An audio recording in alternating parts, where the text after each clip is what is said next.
Buset, udah mau 50 kilo Iya. lu. Gue selalu ditolak gara-garanya. Aduh, sorry. Halo, welcome to Wortel Nail. Halo guys, apa kabar? Kembali lagi di channel gue, Wortel Nail, sebagai penyedia jasa berbagi cerita warga plus 62. Nah, buat teman-teman semua yang mau menceritakan tentang true story kehidupan kalian bisa banget cerita ke gue. Topik yang kalian angkat bisa banget macam-macam, bisa tentang karir, percintaan, tentang bisnis, keluarga, mantan kayak, bahkan tentang sampai rahasia terpendam kalian bisa ceritain ke gue. Oke, nah untuk episode kali ini ya, gue bakal ngobrol sama seorang cowok. Nah, jadi kisahnya tuh dulu dia itu sering dibully. Nah, jadi dia tuh dari kecil memang gemuk ya, dia bilang dari kecil dia memang gemuk. Habis itu dia tinggal di Los Angeles di Amerika Serikat. Nah, di sana dia bilang katanya karena berat badannya dia yang cukup besar, bahkan bisa dibilang besar banget gitu, dia sampai dibully dan dia juga sampai susah dapet cewek. Nah, karena dia stres dibully itu terus-terusan gitu ya. Nah, sampai dia punya ada motivasi gimana caranya gue nggak pengen dibully lagi. Nah, akhirnya dulu tuh berat badannya 144 kg. Nah, long story short sampai berat badannya 78 kg. Amazing banget. Paling buat teman-teman semua yang mungkin ngerasa lagi dijudge gitu sama orang karena badan kalian gemuk dan segala macam, guys, kalian harus contoh dari kisahnya ini nanti nih yang bakal kita dengerin gitu. Nah, kalian udah penasaran gimana ceritanya? Kalian pengen terinspirasi juga dengan orangnya? Oke, kita langsung ngobrol dengan Halo, selamat malam. Halo, manggilnya Agung atau Bro atau gimana? Enaknya Agung. Boleh Agung, boleh Bro, terserah. Oke. Siap. Jadi nih, gue kepo banget nih sama cerita lo nih. Lu tuh sebenarnya udah gendut dari kecil gitu ya? Dari kecil. Nah, Jadi udah gendut ceritanya dari mungkin Heeh. waktu kecil tuh dulunya sempet kurus, tapi nyokap gue itu dulu kan gendut juga. Terus dari situ ada salah satu saudara yang pernah ngomong, lu jangan gendutin badan lu sendiri, anak lu lihat kurus banget. Nah, dari situ nyokap gue ngasih temu ireng bahasa Jawanya itu. Temulawak apa? Temu lawak Temu yang warna ireng. hitam itu. Iya, temu ireng ya. Temu Gue lawak baru warna dengar tuh hitam. temu ireng. Jadi itu oke. buat penambah nafsu makan. Dari situ gue dicekokin terus jadi gendut sampai gede. Oke, itu lu umur berapa tuh lu bener-bener ngerasa kayak anjir, gue udah gendut nih gitu? Gue udah gendut dari kecil sih, tapi kayak gue nggak pernah merasa Lu gendut kayak, gitu ya, karena masih kecil juga gitu ya? Iya. Oke. Sampai gue ngerasa kayak it affected my life itu waktu kuliah sebenarnya. Nah, jadi kan gue kuliah tuh di Amerika. Kuliahnya itu di Santa Monica College. Pertamanya itu community college buat dapet D3. Nah, itu gue udah mulai ngerasa kenapa. Satu, Santa Monica itu kota yang deket sama pantai. Jadi kayak every time I go to the beach itu kayak I feel weird. Soalnya kayak nggak pede buka baju dan gitu-gitulah. Kedua, Los Angeles, Santa Monica, Venice Beach, Hollywood, Beverly Hills itu identik dengan appearance. Jadi gue lebih ngerasa under pressure di situ juga. Ngerasa under pressure tuh mungkin karena dari diri lu sendiri atau orang-orang lain memang nganggep lu tuh kayak atau ngebully lu secara maksudnya body shaming lah gitu. Kalau secara body shaming yang ngomong langsung ke depan gue enggak, tapi kayak ada beberapa aspek kayak misalnya gini, clubbing di Amerika itu orang ngelihat tentang looks lo. It doesn't matter if you have money or not gitu. Yang the first thing yang mereka ngelihat pasti looks lo dulu. Kalau lo ganteng, lo cantik, lo mau buka table gampang. Lo udah punya duit tapi bentukan lo nggak bener, lo bakal dipersulit tuh masuk klub. Itu satu. Jadi gue kalau misalnya ngajak teman-teman gue pergi kayak lu nggak usah ikut deh, soalnya kalau lu ikut ntar kita jadi susah masuknya gitu. Jadi terus kadang-kadang ya gue jadi kayak sadar sendiri gitu. Oh ya udah deh kalau mereka mau cabut, gue jadinya nggak usah ikut aja gitu daripada gue nyusahin mereka gitu. Oke. Waduh, sedih juga ya kalau kayak gitu ya. Lumayan. Iya. Nah, waktu itu lu waktu di kuliah ini berat badan lu tuh berapa? Pokoknya gue sebelum gue mulai turun itu paling gendut itu gue 144. Waktu Zaman pertama kuliah kali tuh gue 144 kilo. Iya, itu umur 18 kayaknya. Waduh. 18 atau 19 lah. Iya. Gede juga, berarti lu tinggi gak sih? Gue lumayan tinggi, 187 cm. Oh, Buat tinggi juga. orang tinggi Indonesia lah ya. lumayan lah. Iya, tinggi itu. Oke. Jadi itu lu akhirnya mulai proses dietnya itu ketika lu umur berapa? Jadi gue mulai proses dietnya itu kayaknya umur 19 kalau nggak salah. Umur 19. I found this program lagi di apartemen aja, and then I saw this infomercial. It's called P90X, P90X. Jadi P90X, program TV show. P90X. So basically it's a DVD workout 3 bulan gitu. Lo ngikutin apa yang dikasih tahu sama, jadi kayak DVD aja. Jadi hari pertama lo masukin DVD-nya, lo ikutin 45 menit udah selesai. Terus hari kedua DVD selanjutnya dan selanjutnya. Nah tapi waktu awal-awal itu gue sempat ngikutin ngitung kalori. Jadi kayak I watch what I eat, 1.700 kalori per hari. Nah udah, jadi gue ngikutin itu. Awal-awalnya it was hell, soalnya kayak dari yang dulunya gue suka banget makan junk food, suka banget makan McDonald's, Burger King, and whatnot. Jadi kayak gue bener-bener ngerubah gaya hidup gue gitu. By the way, ngomongin McDonald's, sedih cuy. McDonald's Arena tutup, ya kan? Itu biasanya kalau Wisma, iya makanya tempat bagus banget cuy. Kayak rame aja 24 jam tuh, nggak pernah sepi tuh McD Arena, tapi udah tutup. Sedih banget. Cuman ya udahlah, itu intermezzo aja. Nah, jadi gini nih. Sebenarnya yang poin yang sangat gue penasaran dari cerita lu ini ya. Apa maksudnya lu pasti kan nemuin satu momen di mana lu ngerasa gue harus bener-bener diet gitu. Apa satu hal itu apa gitu ya membuat lu trigger banget gitu sampai lu konsisten? Salah satunya yang tadi ya, yang gara-gara gue ngerasa kayak it affected my social life. Yang kedua it affected my love life. Kayak gue ngerasa gue selalu ditolak. Gara-garanya sorry. Oh, thanks. Sorry bro. It's all good. Terus.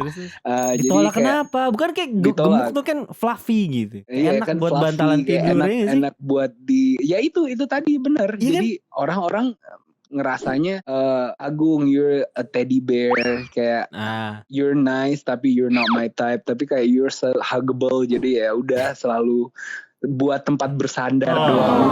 Kan males juga ya Nyet ya. Iya bener. Jadi sebenarnya yang nge-trigger lu justru karena cewek itu, karena gue sedih gitu, susah dapet. It's a turning point beneran. Oh guys nih ya, gue bilang nih, jadi kalian mungkin kalau ngerasa susah dapet cewek nih ya, ya kalau kalian muka kalian jelek ya memang lu susah dapet cewek.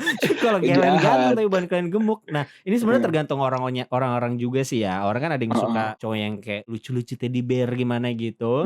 Ada yang memang sukanya badannya jadi gitu, kayak The Rock, Dwayne Johnson. Nah ini tipenya yang si Agung ini, dia kebetulan lagi suka sama cewek, tapi ceweknya ini gak suka sama yang gemuk gitu ya, Gung? Betul. Well, mungkin cewek itu superficial, tapi kayak we used to live in LA, so we kind of adapt to the superficial life, you know. Gue gak nyalahin cewek itu juga. Emang kalau di sana tuh bakal dijudge gitu kalau lu punya pacar cakep gitu terus tapi lu nya gemuk gitu? Ya of course lah. It's Hollywood. What do you think? Ya. Hollywood's brand image-nya oke banget sih emang. Iya. Nah, habis itu lu proses dari 144 kilo ini terus lu ngikutin P90X ini, ya kan? P90X kan? Nah, ini tuh programnya berapa lama? Programnya itu 3 bulan. Gue pernah ngelakuin itu 2 kali. Jadi gue ngelakuin P90X itu 2 kali. Terus gue beli another program dari company yang sama. Namanya Insanity. Insanity. Itu lebih gila lagi kalau DVD juga nih produknya. DVD program juga, DVD workout juga. Jadi kalau yang Insanity ini modelnya kayak military workout. Waduh, nggak kebayang tuh USA military program gitu ya. You can look it up. Coba aja lihat. Ntar gue coba search ya. Nanti gue juga bakal munculin kok. Insanity. Ntar kalian buat teman-teman yang nonton kalau mau coba ini program nih, ini udah ada buktinya nih. Talk chair. Nah, itu programnya 3 bulan juga atau gimana? Kalau yang itu programnya 2 bulan. Oke, berarti 3 bulan, 2 bulan, total 8 bulan Iya, nih. heeh. Nah itu lo ngelakuinnya in a row nggak? Iya, Oke, jadi 8 bulan lu konsisten banget tuh? konsisten banget. Terus Waduh ditambah lagi kadang-kadang gue kan ngambil kelas community college-nya itu lo boleh ngambil kelas apa aja yang penting kreditnya bisa accumulative gitu. Oke. Jadi yang gue ambil banyak kelas-kelas olahraga juga. Jadi I took some Ah, volleyball classes, terus I oke. took lifting weight gitu-gitu. Mmm, I took some flag football gitu. oke. Nah Soalnya speaking of football, gue dulu ya. kan waktu SMA pernah pertukaran pelajar juga ke Amerika, men. Ke mana tuh, kota mana? Di California juga, tapi di San Mmm, Bernardino High School. oke, pertukaran pelajarnya kayak apa tuh? Jadi gue dulu ikut IF waktu English SMA first? kelas 2. Iya. Oh, oke. SMA kelas 2, jadi kayak pertukaran pelajar selama 1 tahun. Ya udah. Mhm. Nah, gue pernah main American football tuh waktu itu. Nah, that's Seru how banget cuy. I like American football. Oh, Makanya oke. waktu di college gue pernah ngambil American football tapi yang nggak pakai shoulder pad, itu namanya flag football. Oke. Iya. Seru banget cuy. Nah terus, jadi lu SMA berarti dari kecil sebenarnya di Indonesia, habis itu lu 1 tahun pertukaran pelajar, habis itu baru lu kuliah di USA-nya tadi ya? Iya betul. Oke. Pertukaran pelajar setahun, gue kelas 3-nya balik di Indonesia, Mhm. lulus SMA balik lagi ke Amerika. Oke, nice. Nah, ketika lu menjalani program diet ini, kan tadi lu bilang like hell gitu kan. Nah, Iya. hambatan yang paling berat gitu yang lu inget nih, apa tuh ketika Eh, menjalani program dietnya itu? Selain ngomongin konsistensi lah ya. Oke. The urge to eat junk food. Wah, the best. Makanya McD itu susah cuy, di McD, KFC, Iya, junk food gitu gue berat cuy. Kayak betul. I can't Kan resist soalnya gitu. kayak my whole life I used to eat those kind of food gitu kan. Terus kayak Yeah. begitu switch lifestyle itu kan it has to be an adjustment, kan nggak bisa kayak ngebalikin telapak tangan gitu loh. Ya, lu So pelan-pelan ya dong itu. itu nguranginnya? Atau kayak lu Of ya course, udah, of course. oh pelan-pelan nggak langsung pak gitu? Sebenarnya langsung kayak ngebalikin telapak tangan, tapi Mhm. kadang-kadang kayak misalnya gue kangen sama nasi nih, gue Heeh. substitute sama nasi merah gitu-gitu. Oh gitu. Jadi ya Iya. tetap nggak 100% langsung lah ya, pasti tetap aja ada Mm-mm. gitu nggak sih kayak, "Nggak bisa nih, sekali aja deh," gitu kan. Iya, "Bisa apalagi kita nih, orang sekali aja." Indonesia, men. Orang Indonesia Apa tuh? kan gila nasi. Oh iya bener, kayak kalau orang bilang tuh, orang tua bilang, "Lu belum makan, belum afdol makan kalau lu belum pakai nasi," gitu kan. Betul. Waduh, gokil. Nah, oke, bener-bener lu ngerasain perubahan di dalam Mm-mm. program diet lu ini ketika berapa waktu? Ya setahun Umur kah? berapa gitu ya? Ya boleh, umur berapa? So, patokan gue itu, gue ulang tahun ke-21, itu gue udah Mhm. di bawah 100. Umur 21 udah di bawah 100. Iya, Waduh berarti setahun itu udah berarti dari di bawah 44 buset, udah mau 50 kilo iya. lu. Heeh. Wah, Gue udah, pokoknya ulang tahun ke-21 gue inget banget itu gue 96 atau 97 gitu, Bro. cuy, gila bisa 50. Oh shit man, itu pasti berat banget sih. Iya. Waduh, amazing. Tapi you know it's great. Maksudnya my whole life Ya, dulu kayak one thing kayak gue I'm proud kayak dulu hmm, waktu, jadi my whole life itu gue nggak pernah bisa beli Zara sama sekali. Terus kayak oke. for Nggak the ada first ukurannya ya? time, yeah, for the Heeh. first time kayak they actually have my size gitu, kayak wow, it was, Congratulations bro. yeah, it was a life changing experience. Yeah, bener-bener dari baju tuh bener banget susah loh. Kebanyakan custom kan lo kalau kayak gitu jadinya. Iya, ya kalau di Amerika waktu itu beli bajunya orang negro Oke. Terus, yang big size nah, gitu. nah, terus habis itu dari lu berat 90 berapa tadi lu bilang 96 ya? Iya, Nah, 96-an gitu. kan lu juga sempat ceritain ke gue lu sampai ke 78 kilo. Nah, itu gimana tuh ceritanya lu bisa sampai segitu gitu? Apa yang nge-trigger lu? Pasti gue rasa sih ada hal-hal lain yang menyemangati lu untuk lu bisa, oke, gue bisa kurusin lagi, atau mungkin Betul. ada karir yang bisa memacu lu untuk bisa lebih diet lagi? Sebelumnya lu dulu anak LSPR dong, Kanil. Iya, London School of Public Relations, Bu Prita. Nah, Selamat malam. Yeah. banyak anak LSPR yang nyobain apnon kan. Banyak. Temen gue Nah, banyak banget anak apnon. Nah makanya that was actually one of my reason juga. Jadi kan dulu kan gue kuliah di Amerika. Gue pulang itu 2015, which is gue masih 24 tahun. Kan batasnya apnon itu 25. Waktu gue di sana kayak gue ngeliatin teman-teman gue udah pada nyobain semua gitu kan. Kayak wah anjing gue gak bisa nih nyobain nih. Aduh kayak gue pengen cepet-cepet kuliah gue kelarin biar gue bisa nyoba apnon. Oke. Iya. Terus lu kelar terus lu cobain masuk langsung. Nggak masuk. Oh nggak masuk. Enggak. Terus. Gue pernah ikut 2016 itu apnon Selatan. Mentok di semifinal.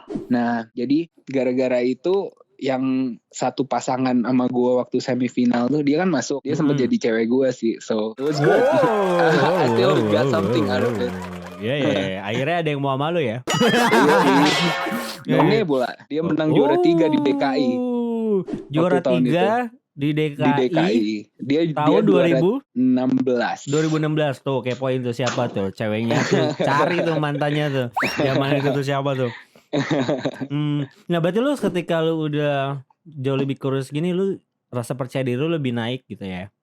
Oh of course lah, namanya kepercayaan diri pasti jauh lebih naik. Terus kayak lu ngerasa kayak oh you achieve something in your life gitu loh. Dan itu yang benar-benar ada hasilnya dan lo bisa ngasih ngelihat hasilnya ke orang lain gitu. Nah, habis dari lu coba apnon itu, what I wanna say, everyone is beautiful in their own way. Tapi kalau gue ngerasanya kayak I wanna change my life gitu, kayak itu hanya dari diri gue aja. Makanya gue kayak I'm not speaking in terms of anyone gitu loh. Kayak if they don't wanna lose weight gitu, it's okay as long as you're healthy aja. Yes, as long as you're healthy, that's a good point. Nah, habis itu dari katanya lu gagal nih dari apnon. Terus lu ada nggak profesi lain yang bisa yang lu achieve dari situ? Gagal dari apnon kan kita anaknya ambi ya sebenarnya ya. Kayak kita nyari kompetisi lain. Kita nyari kompetisi lain yang sejenis itu, pageant juga lah. Akhirnya gue masuk lah, ada salah satu pageant mencari duta batik Indonesia. Nah itu gue masuk akhirnya di tahun yang sama 2016 juga gue masuk jadi finalis, gue masuk top 7 dan gue menang di favorit. Oh nice. Iya. Nah itu berat badan lu berapa tuh? Itu berat badan gue mungkin 93-an. Terus yang berat lu sampai 78 itu kapan tuh momennya? Jadi kan waktu gue ikut kompetisi batik itu, kebetulan gue adalah finalis tertinggi, finalis yang kayak model lah. Nah salah satu dari jurinya itu ada yang nawarin gue kerjaan modeling. Ini setelah kompetisi ya. Nah terus akhirnya gue ambil waktu itu kebetulan jalan buat Ana Avanti yang pasar Tiban yang pertama yang di Grand Indonesia. Nah gue jalan buat itu. Terus akhirnya banyak agensi di fashion show itu yang dilirik lah. Iya. Jadi itu nambah semangat lagi. Exactly. I feel like losing weight it opens a lot of doors for me, a lot of opportunity. Oke. Gung, pelajaran apa sih yang bisa lu bagikan ke teman-teman nih yang mungkin lagi berusaha melakukan diet seperti lu gitu? Apa yang bisa lu kasih dorongan motivasi ke mereka? Kuncinya adalah konsistensi. Soalnya hal yang kamu lakukan, kalau kamu tidak melakukannya dengan secara konsistensi, hal tersebut tidak akan menghasilkan sesuatu. Oke, nice. Iya. Nice. Mungkin surround yourself with the positive environment. What I mean by positive environment itu kayak surround yourself with the people that wanna support you to be better. Jadi contohnya gini, misalnya teman-teman kalian sukanya hangoutnya di McDonald's, jadi kayak mungkin gue kena temptation kayak jadi gue pingin makan ayam or something like that. Mungkin jadi kayak bisa kita pindah yuk tempat hangout yang ada jual ayamnya juga, tapi ada jual saladnya juga. Jadi kayak oke, gue order salad, kalian tetap bisa makan ayam. Jadi kan win-win solution. There you go. Oke, sure. Well, thank you so much Yes. Agung udah mau share cerita lu. Ini pasti banyak banget teman-teman yang nonton gitu, yang terinspirasi dari cerita lu dan tergerak gitu. Dan memang intinya sebenarnya banyak hal yang bisa memotivasi diri kita gitu ya untuk bisa melakukan sesuatu hal yang besar gitu ya. Tinggal kita mau menjalaninya dengan konsisten atau enggak gitu dan bayar harga lah ya. Betul. Well, I would like to say thank you so much for having me, and I hope dengan gue menceritakan cerita gue, ada orang di luar sana yang mungkin pernah merasakan kayak case-nya yang sama kayak gue, so they got inspired gitu aja. Yes, pasti mereka terinspirasi. Thank you Agung. Alright, bye-bye. Bye-bye. Have a good night. Dadah. You too, bye. Oke, itu guys tadi sharing cerita dari Mas Agung soal pengalaman dia nurunin berat badan dari 144 kg ke 78 kg ya. Wow. Nah, buat teman-teman, gue mau nanya deh, kalian ada nggak sih kasusnya sama ya soal diet? Satu hal yang memotivasi kalian untuk benar-benar melakukan hal itu apa? Nah, kalian bisa tulis komentar di bawah ini. Nah, kalau misalnya ngomongin soal Mas Agung tadi ya, WFA nih work from home ini benar-benar bikin berat badan gue cukup signifikan ya naiknya ya. Jadi gue lumayan termotivasi untuk olahraga di rumah gitu. Mungkin melakukan hal-hal push up, sit up atau apapun itu biar perut gue lebih kecil ya kan. Nah, buat teman-teman di rumah yang mempunyai cerita-cerita lain, yang cerita-cerita seru atau apapun itu, kalian bisa banget DM gue di Instagram. Kalian tulis nama kalian. Nah, bisa juga tulis nomor HP kalian, tulis juga highlight dari cerita yang akan kalian ceritakan ke gue. Itu dia. Nah, that's it. Kalau kalian suka dengan channel gue, Wortel Neil, please like, comment, and subscribe. Thank you so much for today. Thank you for watching. Thank you for listening. I hope you get a brighter day. See you on the next episode. Bye-bye.